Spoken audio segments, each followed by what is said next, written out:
Let's dive into the discussions shaping the nation. Corla, as has been said, nobody wins in a trade war, but we know who loses the most. It's workers and families who carry the can in the form of increased prices, threats to jobs and livelihoods, and hits to their incomes. Trade wars aren't good for the prosperity of ordinary people, that's the reality, but this is the prospect that we now face. It is unprecedented to use blanket tariffs to force broader trade and foreign policy objectives. US blanket tariffs are an unjustified act of economic aggression, and they are going to damage the US and the global economy. Ireland's economy and the prosperity of our people are uniquely exposed to US tariffs, and this has been brought home by President Trump's comments over the last 24 hours, threatening again additional tariffs on the pharmaceutical sector. The sector received an initial reprieve, but the landing zone on pharma tariffs is still not known. In recent days, I and members of the Sinn Féin team, North and South, have engaged constructively with representatives from key sectors in the Irish economy, representatives of Ireland's pharma sector, and with the American Chamber here in Ireland. Pharmaceuticals provide massive employment in Ireland and form a significant portion of our exports to the United States. So the exposure and the risk is real and must strongly inform how the Irish government proceeds in talks with the European Union and the United States. It's clear to me that we need a tailored strategy for this sector to reduce the impact should President Trump push ahead with his threat. And whatever the reflexive instinct might be, counter tariffs are not in Ireland's interests. The SRI has been clear that Trump tariffs are damaging and that automatic counter tariffs from the EU would make things worse for Ireland. EU counter tariffs would have the potential to cost Ireland more in terms of a hit to our public finances, job losses and higher prices for Irish consumers. So any response must be carefully considered, calibrated and take Ireland's economic interests in their totality into account. The response from the European Union must be planned, strategic and aimed at getting the United States to withdraw from this disastrous approach. A tit-for-tat battle is a race to the bottom, and that's a race that nobody can win. So what we need are cool and calm heads and maturity. We know that negotiations, dialogue and the working of relationships will be absolutely key to resolving this crisis and to moving forward. The Irish Government must ensure that the EU does not take any action that could further damage our economy, our jobs and the livelihoods of working people in this country. The priority must be to defend Irish national interests. That means safeguarding jobs, helping Irish business to grow in global markets and ensuring that the all-Ireland economy continues to grow at pace. We need a plan for Ireland, for all of it, to de-risk our economy and mitigate the impact of these tariffs. And this means having supports in place at both state and EU level. It means contingency planning and ensuring that our strategies are tailored to the specific challenges that Ireland will now face. And of course, the government needs to do much better at what is within their control, supporting domestic business, investing in infrastructure, sorting out housing, sorting out childcare provision. Getting these things right has never ever been more important. And I'm conscious that in the past government have used crises as alibis not to tackle these issues, not to invest in these matters.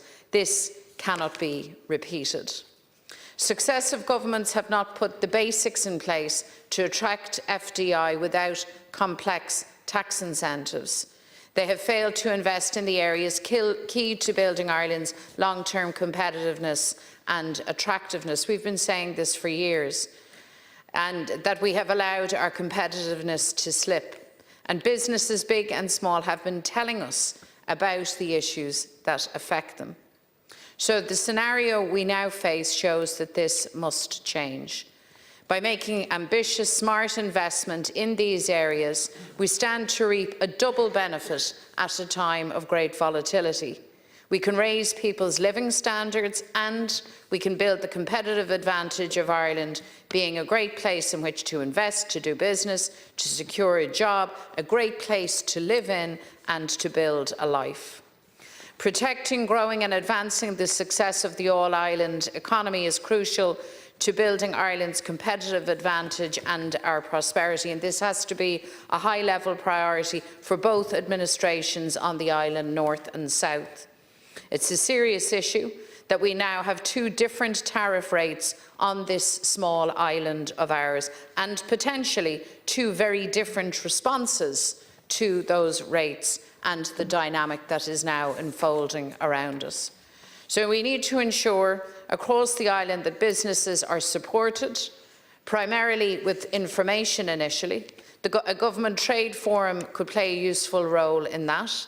We also have Intertrade Ireland, which operates between both administrations, north and south, to ensure that in the first instance, our business sectors, which will be concerned about developments, have all the information necessary, and then whatever other supports might be needed in the time ahead.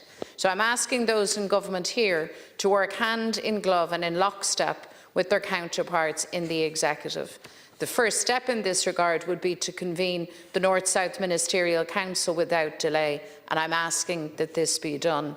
I'm also asking that government hold an all-party meeting as soon as possible and that practice be a consistent feature of how we collectively manage this situation. If we are to work together on dealing with the crisis that tariff imposition could have on the Irish economy, we need an effective, transparent, collaborative approach, sharing with all parties in the Dáil all of the information and the strategies being considered. It's clear what must happen and what must be the priorities for the government in the time ahead. The government must champion Irish interests in Europe and ensure that any response doesn't risk greater damage, job losses, price hikes for Ireland. We must ensure that the EU pursues a pragmatic policy of de-escalation without compromising on important laws and regulations designed to protect the all-Ireland economy, the environment, human health and important sectors such as agriculture.